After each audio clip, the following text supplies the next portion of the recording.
Okie dokie, everybody. I'm talking about on the Ultimate Issues Hour, people who say, I hear it all the time, I don't believe in God, I believe in science. It doesn't make any sense. I don't know what believe in science means. Do I believe in science if I need a scientific answer to something? Yes, obviously. I don't go to the Bible to study galaxies. Correct. I don't go to science to study right and wrong, or get meaning, or get beauty. All right, so let's just be honest. It's a meaningless statement, and it needs to be regarded as such. All right, Atlanta, Georgia. Robert. Hello, Robert. Hey, thank you. Yes, sir. You mentioned pre-science period. Yes. And you make me think a lot of times, and I realize there's no such thing as a pre-science period, because science, as a form of studying nature and how things are and why, has always been around from Socrates, which could be considered the first physicist. Even Leonardo da Vinci was a scientist. And I also want to mention that I agree with you. Science doesn't create art, but I believe that if you're intellectually honest, science has contributed to art, which is a difference. How has it contributed to art? Chemistry and manufacturing. A good example, paint. Because through chemistry, more easily being able to make paint. Well, but they knew about paint before they knew about chemistry.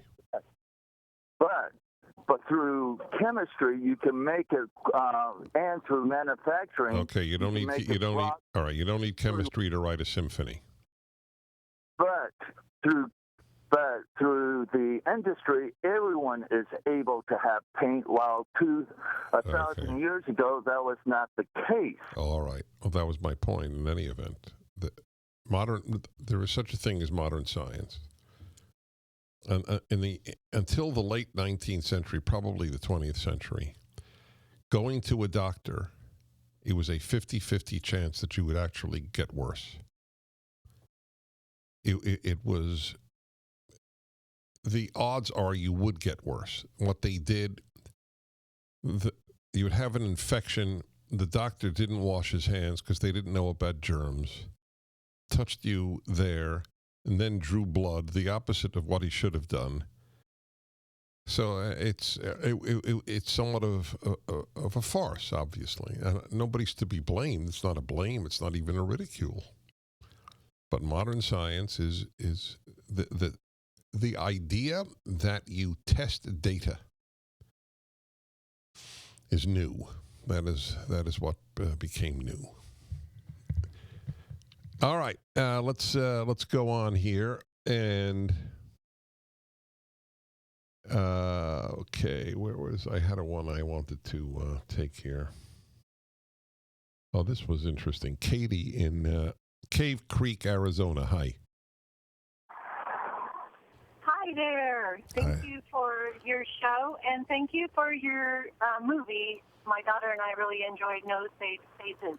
Good. It is a wonderful movie. Thank you. Yeah. So yep. I just was making a point. I love your conversation about science and God.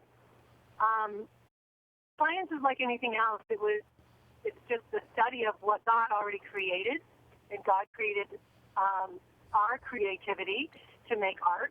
God created our reason to want to sing and praise Him in music, and He created everything scientific, of which we only know a portion. So I think that people believe in, or they say they believe in science without really giving it much thought. They're not saying, I bow down to it, I put my trust in it, but they really are. And you're right to call them on it and tell them they're worshiping science. But I believe the reason down in their hearts is that it requires nothing of them. That's it. Phew, was I praying you would get to that. You got me to pray. That's why I took the call, because of that point. So that was the key. That's correct. The reason people loathe religion is because it makes demands. Science doesn't make any demands. That's right. Science doesn't give a damn how you act. That's not science's fault. It's like saying my chair doesn't care how I act. It's not the chair's fault. It's not its job. Chair is to enable me to sit. That's its only task. Science has a limited task. It's an important task, but it makes no moral demands. Exactamente. The Dennis Prager Show, live